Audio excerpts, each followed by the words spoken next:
English में इसको बोलते हैं पॉलिनोमियल।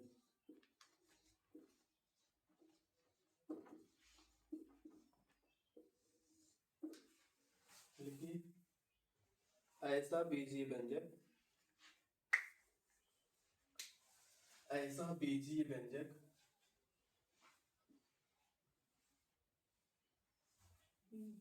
जिसमें चर की घात एक पूर्ण संख्या हो, ऐसा बीजीय व्यंजक जिसमें चर की घात एक पूर्ण संख्या हो, बहुपद कहलाता है।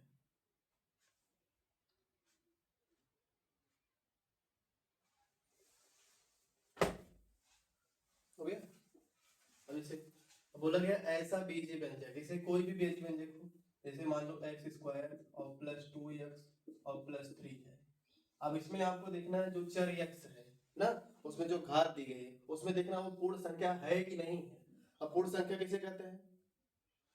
पूर्ण संख्या होती है, जैसे पूर्ण संख्या में कहा जाए पूर्ण संख्या, इसको इंग्लिश बोलते हैं होल नंबर।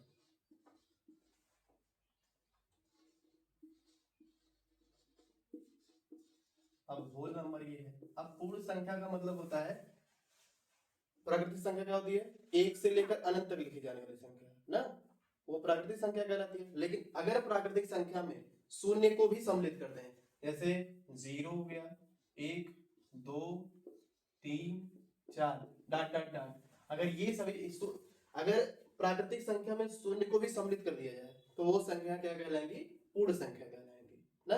अगर प्राकृतिक संख्या में शून्य को भी सम्मिलित कर दिया जाए तो वो संख्या क्या कहलाएंगी? पूर्ण संख्या कहलाएंगी। अब जैसे क्या है, इसमें देखो 2 है 2 ना। अब बताओ 2 पूर्ण संख्या है कि नहीं है? अब 2 पूर्ण संख्या है। अब देखो इसमें x है, अब x की जहां पे कोई पावर ना दिखे वहां पे पावर 1 होगी ना, तो यानी इसकी पावर जो है 2 है, इसकी पावर 1 है। जो 2 है 1 है वो दोनों पूर्ण संख्या है। अब हम इसको क्या कहेंगे? ये बहुपद है। अगर आपसे बोला जाए वाई स्क्वायर प्लस 3y और प्लस 4, अब ये भी क्या है आपका? बहुपद है कि नहीं है? बहुपद है। अगर कह दिए जैसे 1/2 x square plus 3x minus 7, अब देखो इसमें x की घात 2 है कि नहीं है? अब 2 पूर्ण संख्या है कि नहीं है? अगर 2 पूर्ण संख्या है, आगे वाले में देखो x है, इसकी घात जहां कुछ ना हो वहां पे कितनी होगी? 1, तो ये भी क्या कहलाएगी? आपकी पूर्ण संख्या।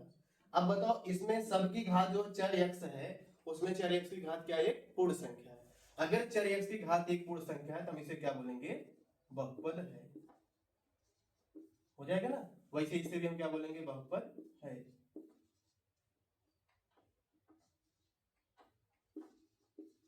ये हो जाएगा। अब बहुपद पहचान लोगे। अब ऐसे कहा जाए, ऐसे यहाँ पे अगर आपसे कह दी जाए एक्स स्क्वायर और प्लस रूट एक्स और प्लस 7, अब ये कह दिया जाए x square plus root x plus 7, अब ये बहुपद है? नहीं है बहुपद। रीजन क्या है ना होने का? इसमें देखो एक्स की घात 2 है ना। अब एक्स की घात 2 है, ये क्या है आपका? पूर्ण संख्या है। एक्स की घात जो 2 है वो पूर्ण संख्या है। लेकिन आज जो रूट एक्स है, अब ये बहुपद क्यों नहीं है? क्योंकि इसमें यहाँ रूट एक्स है। अब रूट एक्स का मतलब क्या होता है? अगर कहीं भी आपको दिख जाए रूट, इसका मतलब इसका वैल्यू जो होता है 1/2 ना। अब ये 1/2 हो गया। अब यहां से अगर x, ये रूट में x था, अब ये रूट x को हम क्या बोल सकते हैं? इस रूट x को हम बोल सकते हैं x की पावर 1/2, हो सकते हैं नहीं? अब बताओ x की पावर 1/2, अब 1/2 पूर्ण संख्या है? 1/2 पूर्ण संख्या नहीं है। अगर 1/2 पूर्ण संख्या नहीं है, क्या ये परिमेय संख्या, जिसे इंग्लिश में बोलते हैं रेशनल नंबर। ये क्या है? परिमेय संख्या। अब यहाँ पे अगर कोई भी संख्या या भी किसी भी संख्या, मतलब किसी भी चर की घात पूर्ण संख्या के अलावा अगर वो परिमेय संख्या आ गई या पूर्णांक आ गई तो वो संख्या क्या कहलाएंगे? आपके बहुपद। तो वो बहुपद नहीं होगा। लेकिन अब यहाँ पे देखो एक्स स्क्वायर है, इसकी घात जो 2 है वो क्या है? पूर्ण संख्या है। यहाँ पे x है और x की घात अब क्या होगी? ये रूट में है, इसलिए ये क्या है आपका? पूर्ण संख्या नहीं है। तो लाख काम कहना हुआ, क्यों साथे कितनो अच्छाई कहना हुआ। लेकिन अगर एक गलती कह दो वो पूरा अच्छाई भुला के तो हर खाली गलती ठहराई ना, ओकर नजर में हमेशा लेके गिरिया हो। वैसे ई बा, अब एकरी वजह से ई खाव कहिए ये बहुपद नहीं है। ई का है? बहुपद नहीं है। इतना हो ये। जैसे अगर कहिए x प्लस 1/x, अब बताओ ये बहुपद है? बहुपद है? अब बहुपद नहीं है, क्यों बहुपद नहीं है? जैसे यहाँ पे अभी बहुपद नहीं है, अब बहुपद नहीं है। अब बहुपद ना होने का रीजन क्या है? इसमें x, इसकी घात तो 1 है, इसकी घात कितनी है? 1 क्या है? पूर्ण संख्या है, लेकिन ये 1/x है। अब 1/x का मतलब क्या होता है? अगर 1/x नीचे दिया है, यहाँ पे पावर 1 होगी, जहां कुछ ना होगा, लेकिन अगर जब ये ऊपर जाएगा तो यही पावर आपको उधर क्या बन जाएगी? -1 बन जाएगी। आप बताओ जो पावर -1 है, ये -1 पूर्ण संख्या है? पूर्ण संख्या नहीं है। अब ये अगर पूर्ण संख्या नहीं है क्या? ये पूर्णांक है। पूर्ण संख्या वही होती है जो 0 से लेकर अनंत तक लिखी जाती है, वो सब क्या कहलाती है? पूर्ण संख्या। वो सब क्या कहलाएगी? पूर्ण संख्या। लेकिन अगर -1 ऐसे आएगी, -1, -2, -3, -4, ये सब अगर आ जाए, इसको हम क्या बोलते हैं? पूर्णांक बोलते हैं। क्या हुआ है? पूर्णांक। मतलब कि -1, -2, -3, -4 जो भी आ जाए, इस सभी हम क्या बोलेंगे? पूर्णांक। अगर ये भी आपको कहीं भी इस पावर में दिख गई तो वो क्या होगा? बहुपद नहीं होगा। ठीक, तो ये तक कोनो दिक्कत बा? आगे चलिए, इरेज करिए। जैसे अब देखो चैप्टर में क्या है, ये क्लास 9th में आपको पूरा मिलेगा।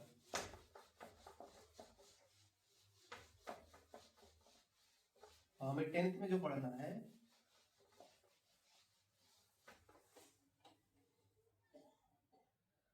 अब देखो एक होता है मानक रूप। मानक रूप मतलब स्टैंडर्ड फॉर्म। जैसे कोई संख्या, अब जैसे अगर गुणांक आपसे पूछ ले जाए, गुणांक, इसको इंग्लिश बोलते हैं कोफिशिएंट।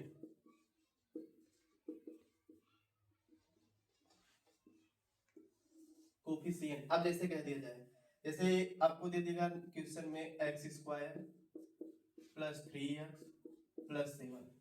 अब x² + 3x + 7 है।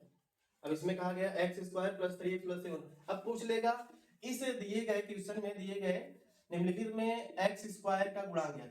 x² का गुणांक, ये क्या है? x² का गुणांक। अगर पूछा जाए x² का गुणांक, गुणांक का मतलब x का किसमें गुणा हुआ है ना? अब x का किसमें गुणा है? जैसे यहाँ पे x है, अब x में जहां पे कुछ ना हो वहां पे 1 के गुणा होगा, जहां पे कुछ नहीं हो वहां पे क्या होगा? 1 का गुणा। तो यहाँ पे x² गुणांक कितना होगा? 1 होगा। क्या हो जाएगा? 1। अब बताओ अगर इसमें आपसे पूछा जाए x का गुणांक क्या है? x का गुणांक, अब x का गुणांक क्या होगा बताओ? x का गुणांक, x में किसका गुणा हुआ है? 3 का, तो x का गुणांक कितना हो जाएगा? 3 हो जाएगा। अगर नेक्स्ट कह दिया क्वेश्चन में, कह दिया जाए कि y³ + 3y² + 7y -1। अब इसमें अगर पूछ लिया जाए y³ का गुणांक क्या है?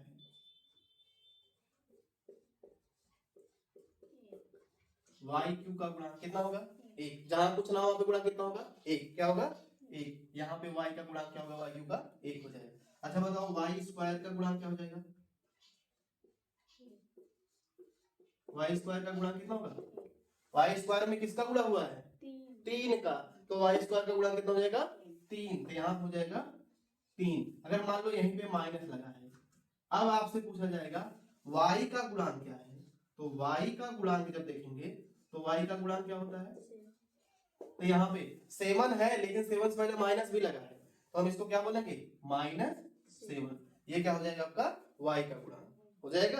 अगर दूसरा क्वेश्चन जैसे आपसे पूछ लिया जाए, तीसरे में कह दिया जाए कि π/2 x² + 7। अब इसमें आपसे पूछ रहे x² का गुणांक क्या है?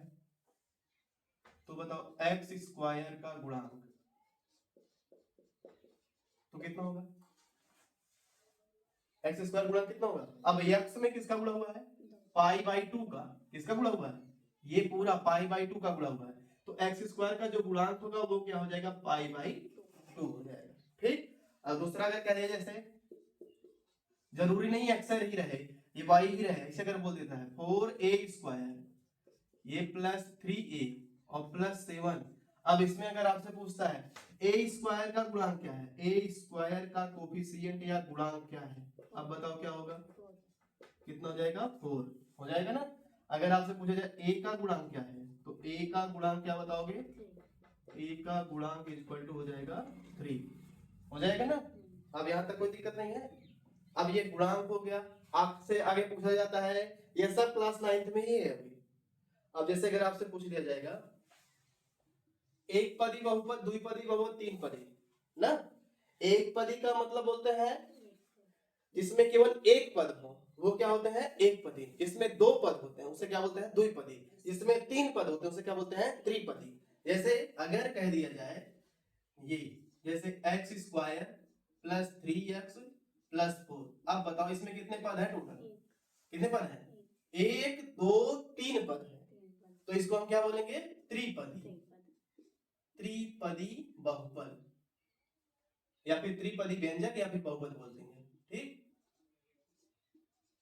या फिर अगर आपसे कह दिया जाए इसमें, जैसे कहा जाए ax प्लस बी, अब बताओ इसमें कितने पद हैं, एक पद दो पद, ये टोटल एक पद बनेगा और ये वाला दूसरा बनेगा, तो एक पद दो पद मिलकर कितना हो जाएगा ये दो पदी, द्विपदी बहुपद हो जाएगा। अब तीसरा अगर कह दिया जाए, जैसे मान लो 3x स्क्वायर अगर लिख दिया जाए, अब बताओ इसमें कितने पद हैं, केवल अकेला यही है, यहाँ पे कोई प्लस माइनस नहीं लगा है, तो ये क्या कहलाया जाएगा एक पदी बहुपद,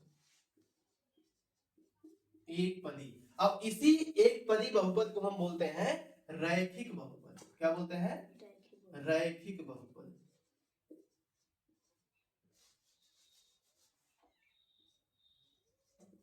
रैखिक बहुपद ना, तो ये हो जाएगा क्या आपका, जिसमें एक पद होगा उसे हम रैखिक बहुपद बोलेंगे, जिसमें दो पद होगा उसे द्विपदी बहुपद बोलेंगे, जिसमें तीन पद होगा उसे त्रिपदी बहुपद बोलेंगे ना।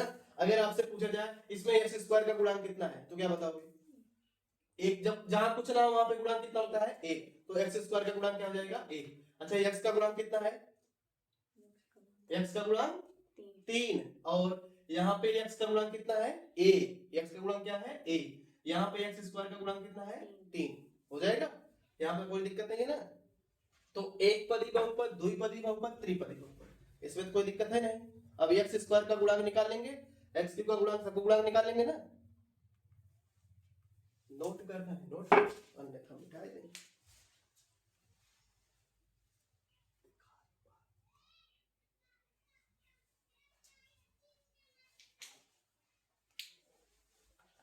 मिटा इसको।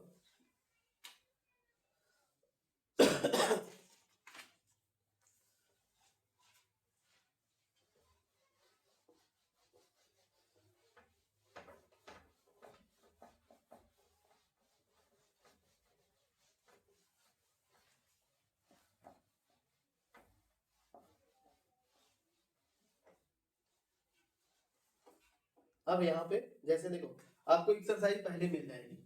अब जो इसमें एक्सरसाइज दे लगी क्लास 10th की मनोहर में एक्सरसाइज, वो है 1A आई मीन 2A। अब इसमें पहला क्वेश्चन है, केवल आपको ग्राफ को पहचानना है, ग्राफ को पहचान के बताना है कि इसमें कितने शून्यक हैं।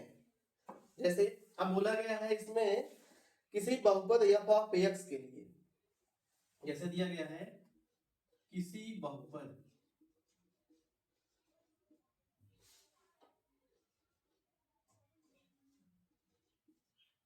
f ऑफ x के लिए,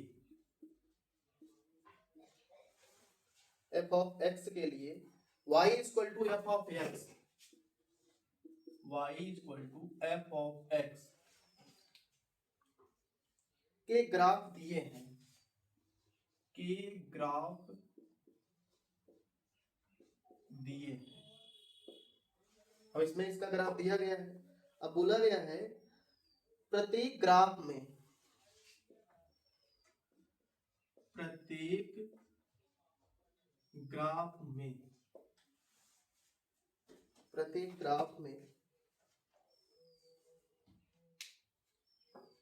f ऑफ x के शून्यकों की संख्या का मान बताइए। f ऑफ x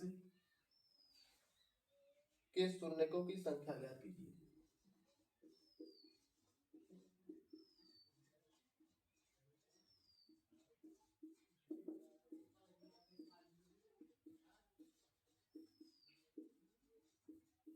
अब इसमें शून्यकों की संख्या ज्ञात करनी है। जैसे पहला ग्राफ इसमें देख देगा, दिया गया है जैसे ये, अब ये वाली, अच्छा देखो इस रेखा को हम बोलते हैं एक्स एक्सिस, क्या बोलते हैं इसको हम, एक्स, इधर वाले को एक्स डैश बोलते हैं, इसको वाई बोलते हैं, इसको क्या बोलते हैं, वाई डैश। अब देखो यहाँ पे बोला गया वाई बराबर एफ ऑफ एक्स, जब यहाँ पे हमें दे दे वाई बराबर एफ ऑफ एक्स ना, इसका मतलब हमें एक्स अक्ष पे देखना है जो रेखा है वो कितने बिंदु पर प्रतिच्छेद करती है। अब एफ ऑफ एक्स मतलब एक्स वाला ये वाला बिंदु, ये वाली जो रेखा है इस पे हमें देखना है कि हमारी जो ये रेखा, ये जो लाइन आ रही है, इसको कितने बिंदु पर प्रतिच्छेद करती है। कितने बिंदु पर प्रतिच्छेद की है, एक बिंदु पर। कितने बिंदु पर, एक बिंदु पर। तो इसका मतलब अब आप यहाँ पे आप बोलोगे, क्योंकि ग्राफ एक्स अक्ष पे ना बोला जाएगा इस पे, क्योंकि ग्राफ एक्स अक्ष को केवल एक स्थान पर प्रतिच्छेद करता है। कितने स्थान पर, केवल एक स्थान पर प्रतिच्छेद करता है, इसलिए इसमें शून्यकों की संख्या कितनी है, एक हो जाएगी। समझ में आया? केवल x जो है, x अक्ष पर जो ग्राफ है, जो रेखा है, वो एक बिंदु पर प्रतिच्छेद करती है, इसलिए इसमें शून्यकों की संख्या कितनी हो जाएगी, एक हो जाएगी। तो इसमें शून्यकों की संख्या कितनी हो जाएगी, एक। उसके बाद दूसरा बोल रखा है ये, अब इसमें कुछ ऐसा दिया है, अब आई से दे रखा है, अब इसमें दे रखा है, बताओ ये x एक्सिस है और ये है x डैश है, और ये क्या है, y है, और ये y डैश ना। अब बताओ इसमें x अक्ष पे कितने बिंदु प्रतिच्छेद कर रही है, x अक्ष पे प्रतिच्छेद ही नहीं कर रही है। अब अगर ये x अक्ष पे जो प्रतिच्छेद जब ना करे तो यहाँ पे आप ऐसे लिखोगे, जो क्योंकि ग्राफ x अक्ष पर किसी बिंदु पर प्रतिच्छेद नहीं कर रहा है, ये जो कर रहा है y अक्ष पे कर रहा है, लेकिन हमें इसमें बोलना है क्या, y बराबर एफ ऑफ एक्स, यानी हमें x का वैल्यू फाइंड करना है कि x अक्ष पर कितना प्रतिच्छेद कर रही है, कितने बिंदु पर। तो यहाँ पे देखो x अक्ष पर जो है ये रेखा जो है कहीं भी प्रतिच्छेद नहीं कर रही है, इसलिए यहाँ पे शून्यकों की जो संख्या होगी वो कितनी हो जाएगी, शून्य हो जाएगी। शून्यकों की संख्या क्या हो जाएगी, शून्य। तो यहाँ पे शून्यकों की संख्या कितनी हो जाएगी, शून्य हो जाएगी। तो यहाँ पे शून्यकों की संख्या कितने शून्य हो जाएगी, शून्यकों की संख्या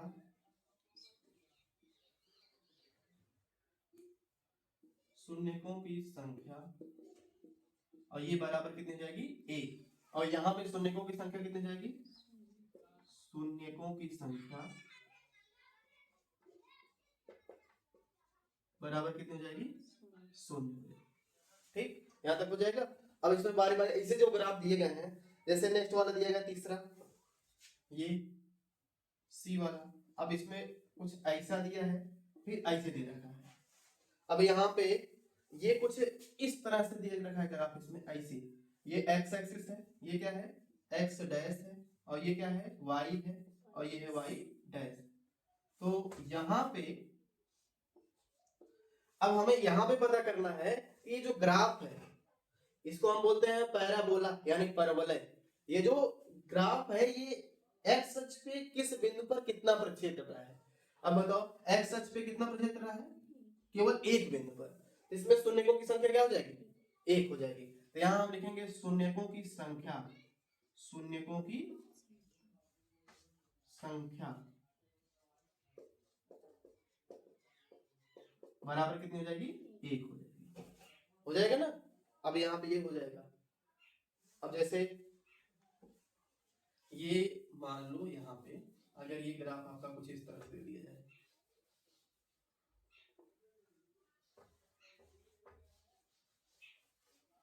अब इसमें क्या दिया, जैसे ये आपका ग्राफ है और ये ग्राफ है, ये क्या है, एक्स एक्सिस है, ये क्या है, एक्स डैश है, ये क्या है, वाई, और ये है वाई डैश।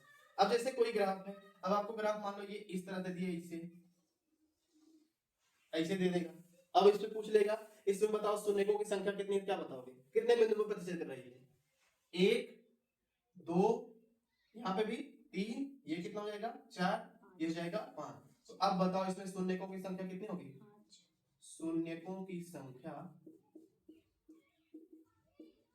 बराबर कितनी हो जाएगी, पांच। हो जाएगा यहाँ तक।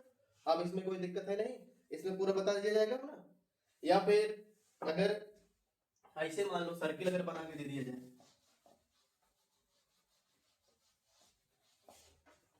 कुछ ऐसा दे दिया जाए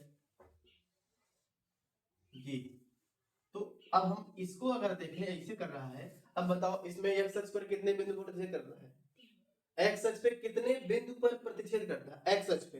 अब हमें देखना है ये हमारा मूल बिंदु, इसे हमको नहीं देखना है, ये हमारा मूल बिंदु है, ये x एक्सिस है, ये क्या है x डैश है, और ये क्या है y, ये y डैश। अब अगर हम देखें तो एक बिंदु पर यहाँ प्रतिच्छेद करता है और एक बिंदु पर यहाँ, तो इसमें बताओ शून्यकों की संख्या कितनी होगी, शून्यकों की संख्या बराबर कितनी हो जाएगी, 2 हो जाएगा। अब यहां तक कोई दिक्कत नहीं है ना। अब इसमें एक्सरसाइज जो 2A है ये पूरा आपका यही है। अब आप इसमें चाहोगे पूरा इसे लगा डालोगे, सेम एक ही जैसा क्वेश्चन है, बस आपको ये देखना है x अक्ष पर कितने बिंदु पर रेखाएं प्रतिच्छेद करती हैं, वही आपको उस पे देख के आपको बता देना शून्यकों की संख्या इतनी है इतनी है, हो जाएगा ना।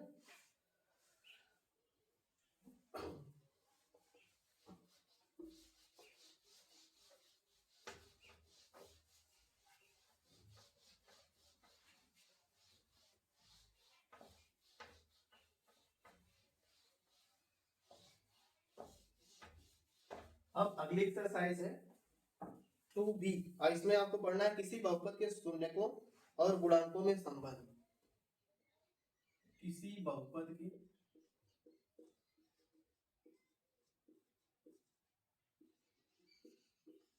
शून्यकों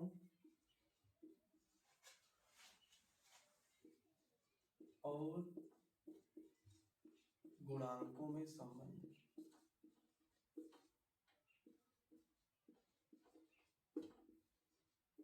अब हमको इसमें ये पढ़ना है किसी बहुपद के शून्यकों और गुणांकों में संबंध। तो इसमें लिखिएगा, पहले हेडिंग डालिए फिर लिखिएगा, यदि alpha comma beta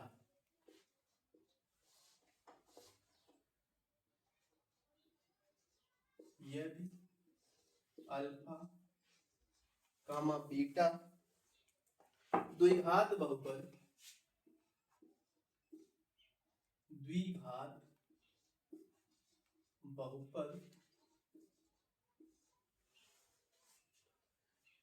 f of x is equal to f of x is equal to ax square plus bx plus c, फिर जहां यानी a does not equal 0, a does not equal 0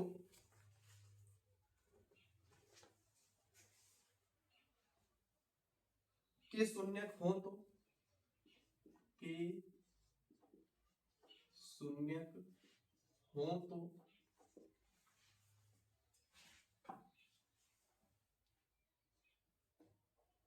x minus alpha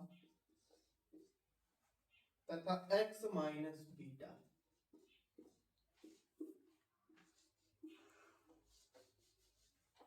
तथा x minus beta f of x के गुणनखंड है, के गुणनखंड होते हैं। अब जैसे ये, अब इसमें बोल रखा है यदि अल्फा कामा बीटा, अल्फा और बीटा जो है इसी ax square plus bx plus c के क्या है गुणनखंड है, जो ax स्क्वायर प्लस bx। अब a डज नॉट इक्वल 0 का मतलब क्या है, अगर a जो है आपका शून्य हो गया तो द्विघात बहुपद ही खत्म हो गया। अब अगर ये 0 तो ये पूरा 0 हो जाएगा, तो द्विघात का बहुपद का मतलब ये है जिसमें 2 घात है उसे हम बोलते हैं द्विघात, इसमें 3 घात है उसे क्या बोलेंगे हम त्रिघात। तो इसमें देखो 2 घात बोला है, इसका मतलब क्या है a डज नॉट इक्वल 0, क्यों बोला गया है, अगर a को ही हम 0 कर देंगे तो ये हमारा x स्क्वायर ही खत्म हो जाएगा, जिससे ये द्विघात बहुपद रहेगा ही नहीं।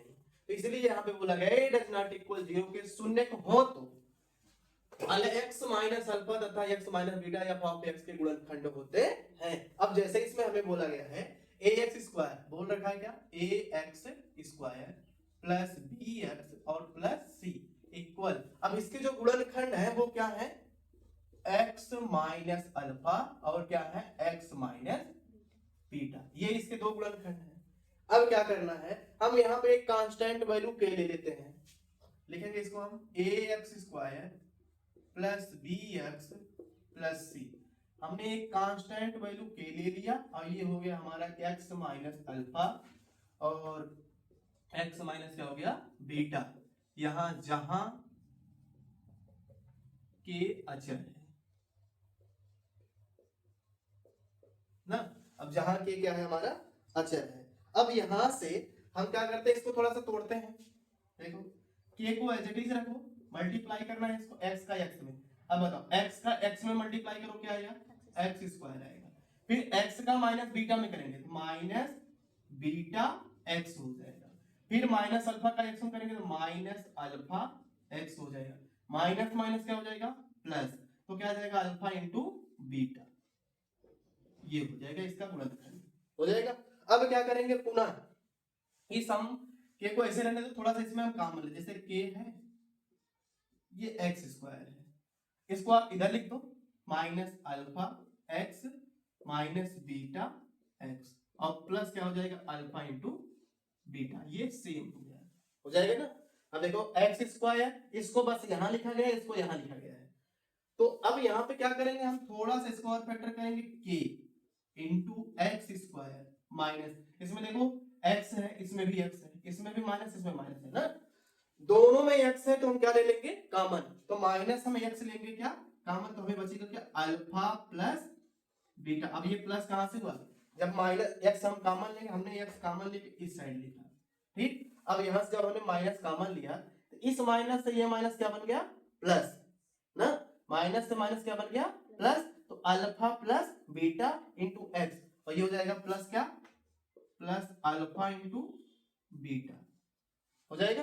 अब इस के का हम अंदर मल्टीप्लाई करते हैं, जब हम के का मल्टीप्लाई करेंगे तो हो जाएगा के एक्स स्क्वायर माइनस के into alpha plus beta into x और प्लस के इंटू अल्फा इंटू बीटा हो जाएगा। और ये सब इसी के इक्वल चल रहा है, ये जो ए एक्स स्क्वायर है सब इसी के इक्वल चल रहा है, A X square plus B X plus C, यहां भी वही आएगा A X square plus B X plus C हो जाएगा। अब इसमें हम क्या करेंगे, अब हमें शून्य फाइंड करना है, किसका किसका, इस अल्फा प्लस बीटा और अल्फा इंटू बीटा का मान निकालना है। अब वो निकालेंगे कैसे, देखो पहले हम क्या करते हैं इसकी तुलना करते हैं। अच्छा बताओ यहाँ एक्स स्क्वायर है कि नहीं है, यहाँ भी एक्स स्क्वायर है। अगर हम यहां से लिखेंगे एक्स स्क्वायर के गुणांक की तुलना, एक्स स्क्वायर के गुणांक की तुलना अब जब हम एक्स स्क्वायर के गुणांक की तुलना करेंगे तो देखो हमें क्या बनेगा, यहाँ पे हमने एक्स स्क्वायर का गुणांक यहाँ पे क्या है, एक्स स्क्वायर का गुणांक क्या है यहाँ पे ए है, क्या है ए, तो हम यहाँ क्या लिखेंगे ए लिखेंगे, इक्वल यहाँ बीच में इक्वल लगा है। अब बताओ यहाँ पे एक्स स्क्वायर गुणांक क्या है के, क्या हो जाएगा के, ए होगा ना, तो ए बराबर क्या आ जाएगा के, या फिर के बराबर क्या बोल सकते हैं ए। ये कहां से आया, जब हमने एक्स स्क्वायर के गुणांक की क्या की है तुलना की है, इसकी इससे तुलना की है। सीधे सीधे अगर देखो तो एक्स स्क्वायर से एक्स स्क्वायर क्या हो जाएगा कट जाएगा, आएगा क्या a इक्वल टू के। इसी प्रकार हम करते हैं अब x के गुणांक की तुलना, बारी बारी से करेंगे, लिखेंगे x के गुणांक की तुलना। अब x के गुणांक की जब तुलना करेंगे तो यहां पे देखो क्या आएगा, लिखेंगे बताओ यहाँ पे x का गुणांक कितना है b, तो यहां लिखेंगे हम क्या b इक्वल टू, इक्वल का साइन लगाएंगे। अब बताओ यहाँ पे x का गुणांक क्या है, ये पूरा x का ही गुणांक है, ये x को छोड़ के ये पूरा x का ही गुणांक है, क्या हो जाएगा माइनस के, यहां लिखेंगे माइनस के इंटू क्या लिखेंगे अल्फा प्लस बीटा। अब x नहीं लिखेंगे क्योंकि x से x क्या हो जाएगा कट, हम उसी x का गुणांक की तुलना कर रहे हैं, तो x के गुणांक की जब हम तुलना करेंगे तो b इक्वल टू माइनस के इंटू अल्फा प्लस बीटा। अब अगर एक चीज जरा ध्यान से देखो, यहाँ पे हमें वैल्यू किसका चाहिए के का, अब के का मान हमें निकाल रखा है, तो जहां के है वहां पे क्या लिख सकते हैं ए लिख सकते हैं, यानी लिखेंगे हम क्या b इक्वल टू, या फिर इसे देखो पहले एक काम इसको घुमा लो, घुमाएंगे तो लिख सकते हैं क्या माइनस के alpha plus beta equal to b हो जाएगा। अब इस माइनस के को जब हम उधर भेजेंगे ये बन जाएगा alpha plus beta equal to क्या आ जाएगा माइनस बी अपान के। और के का मान रख दें, के का मान रखेंगे तो alpha plus beta equal to minus B upon क्या हो जाएगा के के स्थान पर हमने रख दिया क्या ए। ये हमारा आ गया शून्यकों का योगफल। इसे हम क्या बोलेंगे शून्यकों का योगफल। ये जो हमारा फार्मूला बना इसे क्या बोलेंगे हम शून्यकों का योगफल। यानी अल्फा प्लस बीटा बराबर माइनस बी अपान ए। अच्छा अगर आपसे पूछे जाए बी क्या है तो बी आप बताओगे क्या एक्स का गुणांक। बी क्या है एक्स का गुणांक। अच्छा ए क्या है एक्स स्क्वायर का गुणांक हो जाएगा। तो यानी बी जो है हमारा एक्स का गुणांक है, ए क्या है एक्स स्क्वायर का गुणांक है। तो ये हो गया हमारा अल्फा प्लस बीटा बराबर माइनस बी अपान के। अब हमें निकालना है किसका, निकालना हमें किसका तुलना करना अचर पद की तुलना। यहाँ पे अचर पद सी है, यहाँ पे अचर पद क्या है के इंटू अल्फा इंटू बीटा है। अब हमें इसके गुणांक की तुलना करनी है तो लिखेंगे, इसको नोट करना है।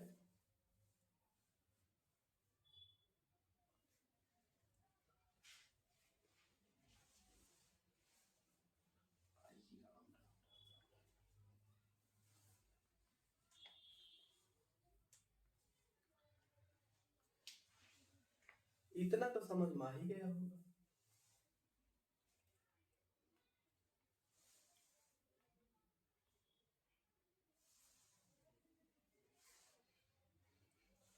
अब देखो जैसे नेक्स्ट का निकालना है, ये एक्स स्क्वायर के गुणांक की तुलना था, ये एक्स के गुणांक की तुलना था ना। अब हमने यहाँ पे करते हैं अचर पद की तुलना। किसकी अचर पद की तुलना। तो अचर पद की तुलना क्या होगी देखिएगा, लिखेंगे अचर पद की तुलना। अचर पद की जब तुलना करेंगे तो यहाँ से अचर पद देखो इसमें क्या है सी है, क्या है सी। तो यहाँ लिखेंगे हम क्या सी इक्वल, क्या लिखेंगे सी इक्वल। अब देखो यहाँ पे अचर पद क्या है के इंटू अल्फा इंटू बीटा है। तो यहाँ क्या लिखेंगे हम के इंटू अल्फा इंटू बीटा। अब हमें निकालना है अल्फा इंटू बीटा का मान। थोड़ा सा इसको इंटरसेक्ट कर लो, इंटरचेंज कर लो। लिखेंगे के into alpha into beta equal to क्या लिखेंगे सी। तो यहाँ से जो हमारा अल्फा इंटू बीटा का मान निकल के आएगा, ये के का मल्टीप्लाई गुणा इसमें ना, अगर के का इधर गुणा इधर जाएगा क्या होगा भाग, यानी सी अपान क्या हो जाएगा के। और यहाँ से अल्फा इंटू बीटा इक्वल निकल के आएगा क्या सी अपान के का मान कितना है ए। के के स्थान में क्या लिखेंगे ए, तो सी अपान क्या हो जाएगा ए निकल के आएगा। ये हमारा क्या हो गया alpha into beta equal to C upon A हो जाएगा।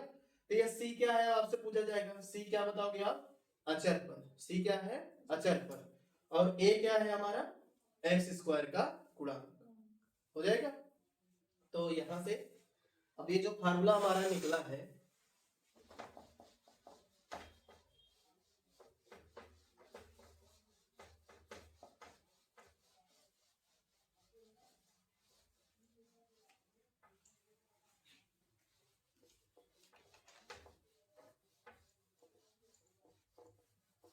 जब आपसे कहा जाए कि क्वेश्चन में बहुपद के शून्य को और उसके गुणांकों में संबंध ज्ञात कीजिए, उसके लिए जो फार्मूला बनेगा।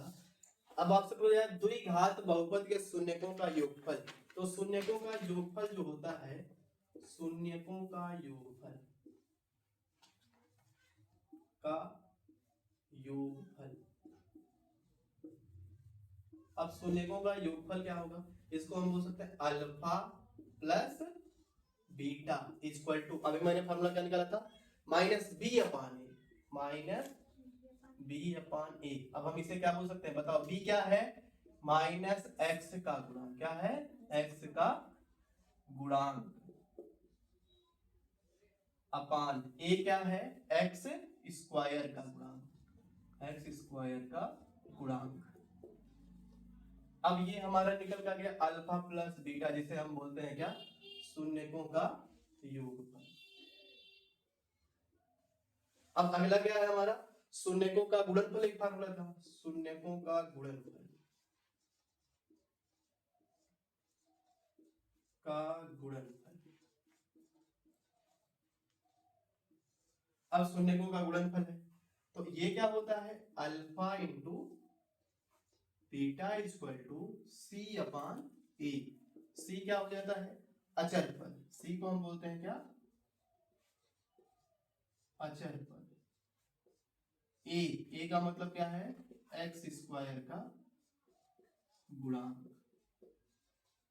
ये हमारा निकल का है क्या, अल्फा इंटू बीटा और अल्फा प्लस बीटा। तो हम इसे बोलते हैं क्या, शून्यकों का योगफल। इसे क्या बोलते हैं, शून्यकों का गुणनफल। अब आपसे क्यों पूछा जाएगा कि द्विघात बहुपद में शून्यकों का गुणनफल और शून्यकों का योगफल क्या होता है, तो आपको यही बताना है। शून्यकों का जो योगफल होता है alpha plus beta equal to minus B upon A और माइनस एक्स का गुणांक अपान एक्स स्क्वायर का गुणांक। तो यानी शून्यकों का गुणनफल बोला जाता है alpha into beta equal to, अब ये क्या हो जाएगा, सी अपान ए इक्वल टू हो जाएगा। अब देखो सी इसमें क्या है, सी है अचर पद, सी क्या है अचर पद, ए क्या है एक्स स्क्वायर का गुणांक है। अब सी अचर पद है, ए क्या है एक्स स्क्वायर का गुणांक है। अब इसी से हमें कोई भी आपका फैक्टर दिया रहेगा, कोई भी गुणनखंड दिया रहेगा, तो वहां से आप क्या निकालोगे, एक्स स्क्वायर का गुणांक यानी अल्फा प्लस बीटा और अल्फा इंटू बीटा। जैसे एग्जांपल में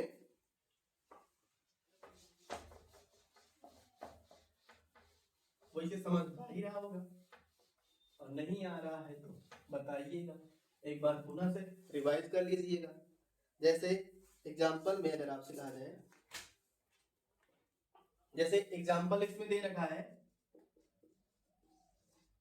पहला, अब इसमें बोला गया है कि बहुपद 3x स्क्वायर, बहुपद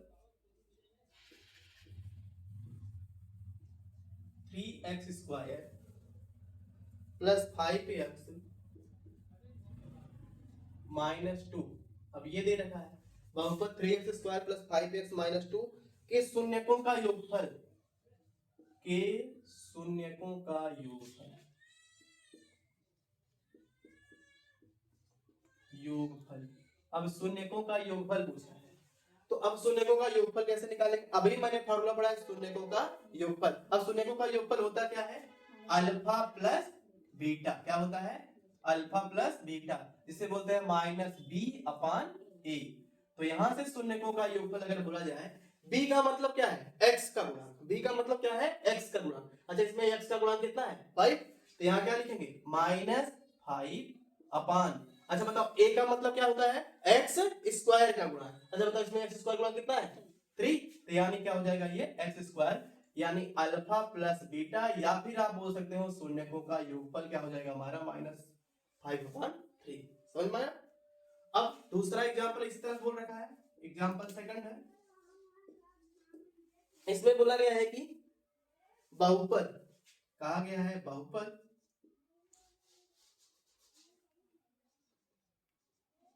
बहुपद x square minus 2x minus 3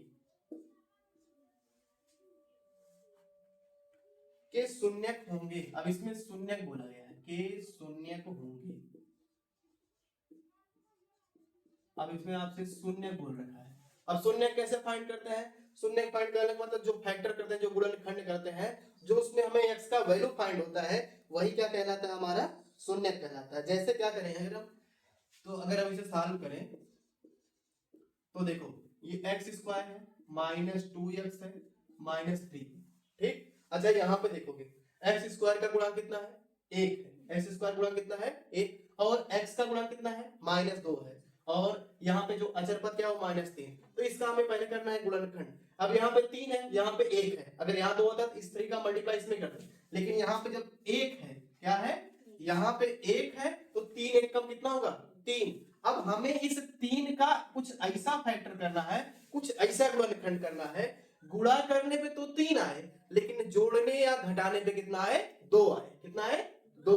गुणा करने पे कितना है 3, लेकिन जोड़ने या घटाने पे कितना आ जाए 2 आ जाए। तो जैसे बताओ 3 का टेबल आता है 3 1 जा 3, अब बताओ 3 1 जा 3, तो 3 में से अब 3 में प्लस 1 करोगे कितना आएगा 4 आएगा, लेकिन हमें लाना क्या है 2 लाना है, तो हम क्या कर देंगे 3 में माइनस 1 कर देंगे, तो क्या आ जाएगा हमारा 2।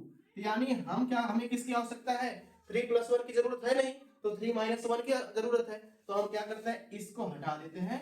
तो यहाँ पे जहां 2 है वहां हम क्या लिखेंगे 3 माइनस 1 लिखेंगे, एक्स स्क्वायर -2 के स्थान पे लिखेंगे 3 minus 1 into x, 3 minus 1 into x minus 3 हो जाएगा। अगर इस तरह से नहीं लिख पा रहे हो तो सीधे इसे लिख दो, ताकि आपको एक्स का मल्टीप्लाई करने में दिक्कत नहीं होगा। अब क्या करेंगे, यहां सीधे लिख दो एक्स स्क्वायर माइनस, जहां 2x है, जहां 2x है वहां पे 3 लिखना, और 3 के बगल क्या लगा देना x, माइनस जहां 1 है वहां पे केवल सीधे सीधे आप x लिख देना। अब 3x में से x घटाओगे कितना आएगा, 2x आएगा, आएगा ना। ये 3x जहां 1 हो केवल वहां पे x लिख देना है, ठीक। अगर यहाँ 2 होता क्या लिखते हैं हम, 2x लिखते हैं, यानी 3x माइनस x, और ये क्या हो जाएगा -3 हो जाएगा। शून्य फाइंड करना है, अगर हमें शून्य फाइंड करना है तो इसके इक्वल हम क्या कर देंगे, शून्य कर देंगे, क्या कर देंगे, शून्य। अब इसको अगर मैं सॉल्व करूं तो ये लिखेंगे एक्स स्क्वायर, माइनस का अंदर मल्टीप्लाई करते हैं, -3x, माइनस माइनस क्या हो जाएगा प्लस x, और ये क्या हो जाएगा -3, इसको हटा दो, इसकी जरूरत है नहीं, तो यहां से इक्वल क्या हो जाएगा हमारा 0 हो जाएगा। अब क्या करते हैं, इसमें से हमें लेना है कॉमन, एक इसमें से कॉमन लेना है, किसमें से, अब देखो दोनों में देखना है जो दोनों में सेम हो, इन दोनों में जो सेम हो और सबसे छोटा हो। एक्स स्क्वायर है, एक्स है, दोनों सेम सेम है, लेकिन इन दोनों में छोटा क्या है एक्स, क्योंकि एक्स की घात यहाँ पे 1 है, यहाँ पे एक्स की घात कितनी है 2, हमें छोटी घात वाले को बाहर करना है। अगर कोई नंबर कॉमन दिखता है तो नंबर कॉमन लेते हैं। तो पहले हमें एक्स दिखा तो हमने क्या किया, एक्स को कॉमन ले लिया। अब एक्स से भाग किया जब तो एक घात कैंसिल हो गई, एक्स बचा माइनस, अब एक्स से एक्स कटेगा कितना बचेगा, केवल 3 बचेगा, तो क्या आ जाएगा x इंटू एक्स माइनस 3। अब प्लस, अब यहाँ x है -3 है, जहां पे कुछ कॉमन हो वहां पे 1 कॉमन होता है, जहां कुछ भी कॉमन हो वहां पे क्या कॉमन होता है 1, तो यहाँ पे लेंगे क्या 1 कॉमन, तो बचेगा क्या x माइनस 3 इक्वल टू क्या आ जाएगा 0। अब बताओ दोनों में क्या कॉमन है, जो दोनों में सेम दिखे, दोनों में क्या कॉमन है x माइनस 3, तो यहाँ लेंगे x माइनस 3 और बचेगा क्या x प्लस 1 इक्वल क्या कर देंगे हम 0। इसके बाद क्या करते हैं हम, यहां से वैल्यू फाइंड करते हैं, x माइनस 3 इक्वल टू कर देंगे क्या हम 0, और फिर यहाँ x प्लस 1 इक्वल क्या कर देंगे हम 0 हो जाएगा। अब देखो जब x का वैल्यू फाइंड करेंगे तो x इक्वल टू निकल जाएगा, ये -3 है, -3 उधर जाएगा क्या हो जाएगा, ये माइनस उधर जाएगा क्या हो जाएगा प्लस हो जाएगा, यानी x का जो वैल्यू आएगा निकल के x इक्वल टू 3 आ जाएगा। उसी प्रकार यहां से ये +1 है, तो ये +1 जब उधर जाएगा क्या बन जाएगा -1, यानी x इक्वल टू क्या निकल आएगा -1, ये आ गया हमारा क्या x का वैल्यू। इसको जो दो शून्य प्राप्त हुए हैं वो क्या क्या है 3, -1 हो जाएगा। ये ऑप्शनल क्वेश्चन में पूछा जाता है कि दिए गए बहुपद का शून्य ज्ञात कीजिए, तो आप शून्य इसी प्रकार से निकालेंगे, वो आपका शून्य क्या निकल जाएगा 3, -1 आ जाएगा। अगर आपसे केवल पूछता है शून्यकों का योगफल ज्ञात कीजिए, तो अगर शून्यकों का योगफल पूछता है तो आपको फॉर्मूला याद रखना है alpha plus beta equal to minus b upon a. B क्या है हमारा x का गुणन, बी x का गुणन, x का गुणन कितना है 5, तो 5 लिखेंगे, यहाँ माइनस पहले से है तो -5 अपॉन ए क्या है x स्क्वायर का गुणन, तो a का कितना हो जाएगा 3 का मान 3, तो यानी alpha plus beta equal to निकल के आएगा -5/3 हो जाएगा। तो ये हो गया।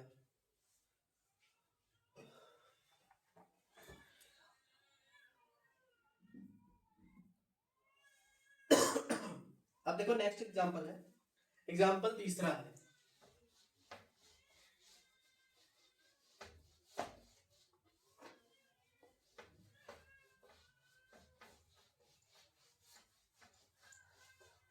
एग्जांपल तीसरा बोल रखा है इसमें,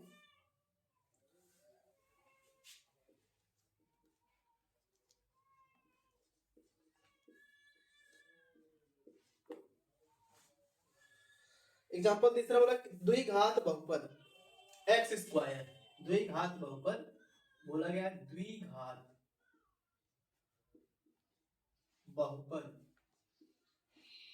एक्स स्क्वायर प्लस, फिर बोल रखा है क्या 7x plus 10, x square plus 7x plus 10 के शून्य ज्ञात कीजिए। अब इसके शून्य बोला है कि शून्य ज्ञात कीजिए,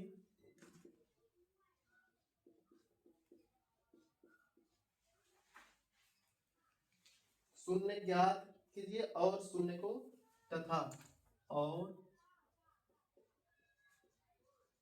शून्यकों तथा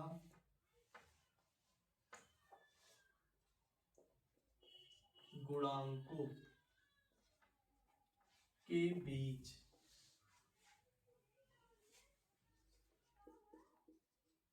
संबंध के सत्यता की जांच कीजिए।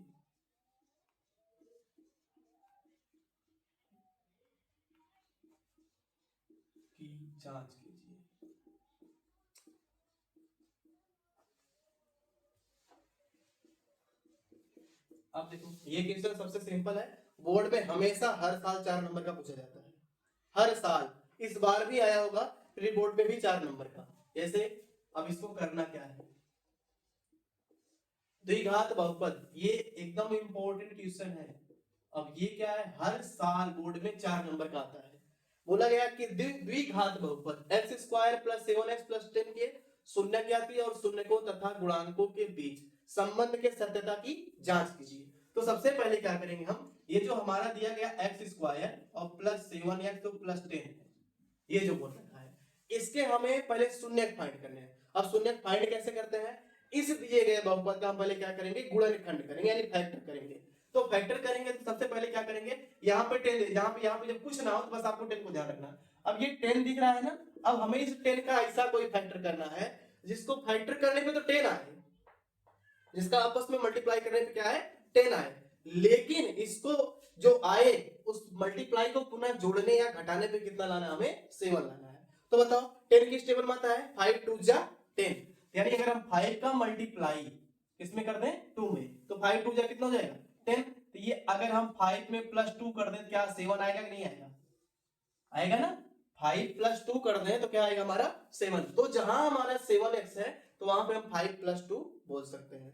तो लिखेंगे क्या, x² प्लस जहां x है, जहां 7x वहां पे क्या लिखेंगे 5x, फिर प्लस क्या लिखेंगे 2x, समझ में, 5x + 2x, उसके बाद प्लस क्या कर देंगे 10 और इक्वल 0। अब 0 क्यों किया, क्योंकि हमें x के शून्य फाइंड करने हैं, इस बहुपद के क्या निकालने हैं शून्य। तो सबसे पहले क्या करेंगे, लिखेंगे x² + 5x। अब बताओ प्लस का प्लस मल्टीप्लाई करेंगे क्या आता है, प्लस ही आता है, तो यहाँ पे +2x और प्लस कितना हो जाएगा 10 इक्वल 0। तो अब हमें लेना है इन दोनों में कॉमन, कॉमन क्या करेंगे, इन दोनों में क्या कॉमन है, x² + 5x में सबसे छोटी पावर कितनी है, x की पावर 1, तो हम x को क्या करेंगे बाहर करेंगे, यानी कॉमन लेंगे। कॉमन का मतलब जिसको हम बाहर करते हैं उसी से अंदर भाग करते हैं। तो जैसे x का अगर हम इसमें भाग करेंगे तो x बचेगा, प्लस x से x क्या हो जाएगा कैंसिल, तो बचेगा कितना हमारा 5 और प्लस इन दोनों में क्या कॉमन है 2। अब बताओ 2 कॉमन लेंगे, 2 कॉमन क्यों है, क्योंकि 2 और 10 जो है एक ही टेबल में आते हैं, 2 और 10 जो है एक ही टेबल में आते हैं, क्योंकि दो के पहाड़े में ही आते हैं, इसलिए इसमें हमें 2 कॉमन लिया। तो अब यहाँ पे देखो 10 क्यों नहीं होगा, 10 के टेबल में 2 तो नहीं आएगा, लेकिन 2 के टेबल में 10 जरूर आएगा, 2 के टेबल में 10 जरूर आएगा, लेकिन 10 के टेबल में 2 नहीं आएगा, इसलिए हम सबसे छोटे वाले नंबर को कॉमन लेते हैं। तो यहां से हम क्या कॉमन लेते हैं, तो 2, अब 2 का जब 2 में डिवाइड करेंगे तो क्या बचेगा x, और ये प्लस का प्लस में डिवाइड करेंगे तो प्लस हो जाएगा। अब 2 का टेबल कितने टाइम्स पढ़ेंगे 10 आ जाए, 2 5 जा 10, तो यहाँ पे क्या लिख देंगे 2 5 जा यानी 5 आ जाएगा और इक्वल टू क्या हो जाएगा हमारा 0। अब हमें देखना इसमें और इसमें क्या है कॉमन, दोनों में कॉमन क्या है x + 5, तो हम लेंगे x + 5 को क्या कॉमन लेंगे और बचेगा क्या हमारा x + 2 इक्वल क्या हो जाएगा 0 हो जाएगा। अब इक्वल 0, अब इसके बाद हम शून्य फाइंड करते हैं, तो लिखेंगे x + 5 इक्वल 0, फिर लिखेंगे x + 2 इक्वल 0। तो x इक्वल टू, अब देखो ये +5 है, जब ये +5 उधर लेके जाएंगे क्या हो जाएगा -5, तो ये हो जाएगा x का वैल्यू -5, ये x है और ये +2 जब उधर क्या बन जाएगा -2, तो ये हो गया हमारा x इक्वल टू -2। अब हमें पूछा गया है इसमें शून्य ज्ञात करके उसके गुणांकों और संबंध के सत्यता की जांच कीजिए।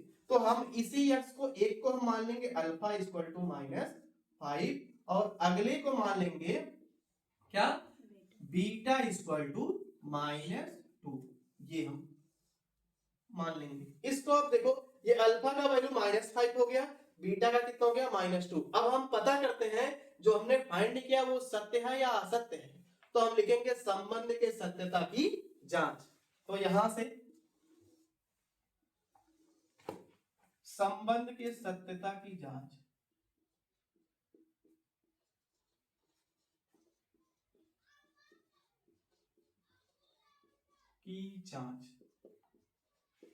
अब संबंध की सत्यता की जांच करेंगे। पहले क्या फाइंड करेंगे? शून्यकों का योगफल। अब यहां से हम निकालते हैं शून्यकों का योगफल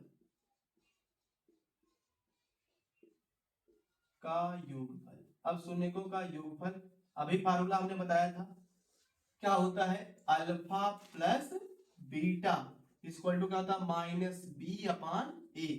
अब ये जो alpha plus beta equal to minus B upon A है, अब हमें आपको यहाँ पे देखना है ये दोनों का वैल्यू जो होगा सेम आया तो ही सही है, अन्यथा ये सही नहीं होगा। अच्छा बताओ, अल्फा का वैल्यू हमने कितना निकाला है? -5। यहाँ क्या लिखेंगे हम? -5। यहाँ प्लस है, प्लस लगाइएगा। बीटा का वैल्यू कितना है? -2। यहाँ -2 इक्वल टू हो जाएगा। अब माइनस करेंगे, फिर बी का मतलब क्या होता है? एक्स का गुणांक। और एक्स का गुणांक कहां से लेके आएंगे हम? बहुपद से। बहुपद कहां है? एक्स का गुणांक कितना है इसमें? 7 है। तो यहाँ एक्स का गुणांक कितना हो जाएगा? 7 अपान ए का वैल्यू कितना होगा? ए का मतलब एक्स स्क्वायर का गुणांक। एक्स स्क्वायर गुणांक यहाँ पे क्या होगा? कुछ नहीं है, क्या हो जाएगा? 1 हो जाएगा। तो यहाँ पे कितना जाएगा? 1 हो जाएगा। अब इसको सॉल्व करेंगे, ये हो जाएगा -5 प्लस माइनस कितना होता है? -2 इक्वल टू क्या हो जाएगा? -7। बताओ, माइनस माइनस जब दोनों साइन सेम हो तो उनको ऐड किया जाता है ना, और साइन वही लिखा जाता है। माइनस में माइनस ऐड करेंगे तो -7 आ जाएगा, इक्वल टू क्या हो जाएगा? -7। ये हमारा हो गया पहला, हो जाएगा। इसी प्रकार निकालेंगे हम शून्यकों का गुणनफल। अब शून्यकों का गुणनफल कैसे निकालते हैं? शून्यकों का गुणनफल,